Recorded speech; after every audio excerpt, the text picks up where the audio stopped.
Welcome to Storytime with Mama V. I'm your host, Victoria, but you can call me Mama V.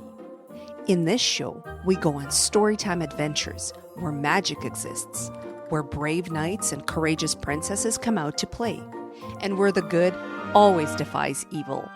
Now, get comfy, because storytime is about to begin.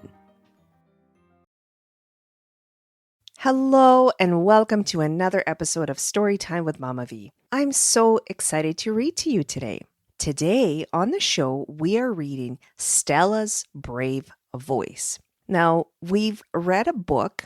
This book, by the way, is written by Marissa Bader, and we've read another one of Marissa's books on the show, and it's called The Only Me. So, to give you a bit of a background, The Only Me is about twin sisters, but they're not identical. They're fraternal twins. And the story talks about Stella and Paige and how, even though they're twins, they're definitely very different. Now, in today's story, let's see what Stella's brave voice has to tell us. So let's get right into it. See that girl over there? That's my twin sister, Paige. We're alike in a lot of ways, but we can be different too. Like on our birthday, I only eat the cake, and Paige only eats the frosting. And I like playing dress up, while Paige likes playing catch outside with our big brother Robbie. Also, I'm quieter than Paige. Paige lives for talking. She even talks for me sometimes. Sometimes, it's as if even Paige forgets we're not the same person. I mean, it's not all bad. It's great to have someone I can count on when I get nervous to speak in class. But most of the time, I wish Paige would just let me talk. Last week in art class, Arthur asked me what my favorite color was. Before I could even open my mouth to answer, Paige blurted out, "Blue." I was so mad. That's not my favorite color. It's hers. Like yesterday, I was trying to explain how to play this new game I made up for our friends at recess. But Paige cut me off and said, "Don't worry, Stella. I can explain it better." That's when this big, burning feeling swelled in my tummy and rose up to my throat. The game was my idea, and Paige just stepped in and took it over. I wanted to scream, but instead, I just looked down at my feet and muttered, "Okay, Paige." That night, as she was tucking me in, Mom asked, "What's wrong, Stella?" She can always tell when I'm in a bad mood. I tried to shake it off, but instead, everything came pouring out. I told her about Paige answering Arthur's question and how she jumped in to explain the game to our friends, even though it was my idea. Then I told her about the big burning feeling in my body. Mom said, "I wonder if the big burning feeling is your voice trying to break free." "What do you mean?"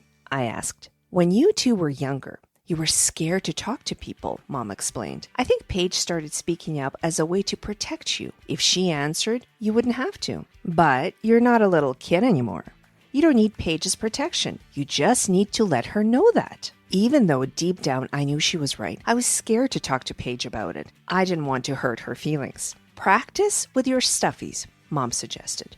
"Pretend Monkey is Paige and practice what you'll say next time she speaks for you." It took me a while to stop giggling at the thought of my sister being a twirly-tailed stuffed friend, but finally I said, "Paige, I can answer Arthur's question myself." Suddenly, the big burning feeling in my tummy started to lessen. I looked at Monkey again and said, "Thanks for your help, Paige, but I can explain the game to our friends." Amazingly, the big burning feeling became even smaller. Maybe I could do this. The next day, I woke up feeling a little worried, but also really excited to practice speaking up.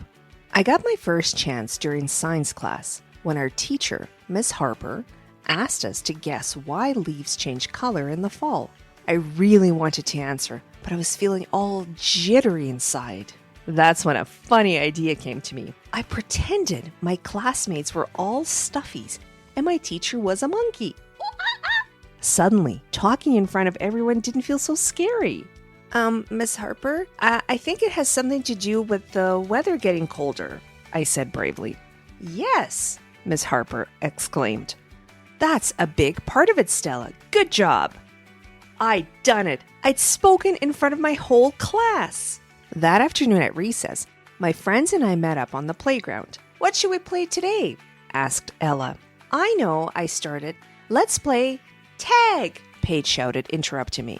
The big burning feeling rushed up from my chest and into my throat. I felt my voice rising up strong and I said, actually, I want to play on the swings. Oh, wow. I didn't know you wanted to do that. That's because you always jump in with your idea first. I love you, Paige, but I don't need you to protect me anymore. I can speak for myself. My heart was racing. I was proud of myself for speaking up. But how would Paige react? Finally, Paige said, I'm sorry, Stella. I didn't know. Then smiling, she held out her pinky. Best friends? And sisters, I shouted, wrapping my pinky finger around hers. Later, when we were walking home from school, Ava asked, what's your favorite after-school activity, Stella? Paige started to say, then stopped herself. Her eyes grew wide as she clapped her hands over her mouth. Oops, sorry, Stella. Good catch, Paige, I said. Then I turned to Ava and answered, my favorite activity is ballet. I just love twirling in my tutu. At dinner that night, our parents asked us to share our highs, our favorite parts of the day. I started to speak first, which really surprised everyone, even me.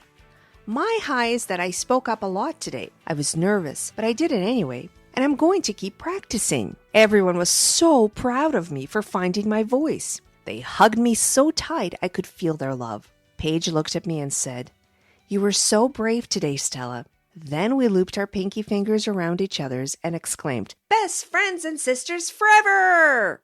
Okay, you guys, how brave was it of Stella to finally find her voice? I mean, as I was reading this book, I could completely feel her feelings, those big burning feelings when she would get angry, but then she was so used to Paige always speaking up for her. And until her mom gave her some kind advice of how to handle the situation, Paige would have kept, Stella would have kept steaming.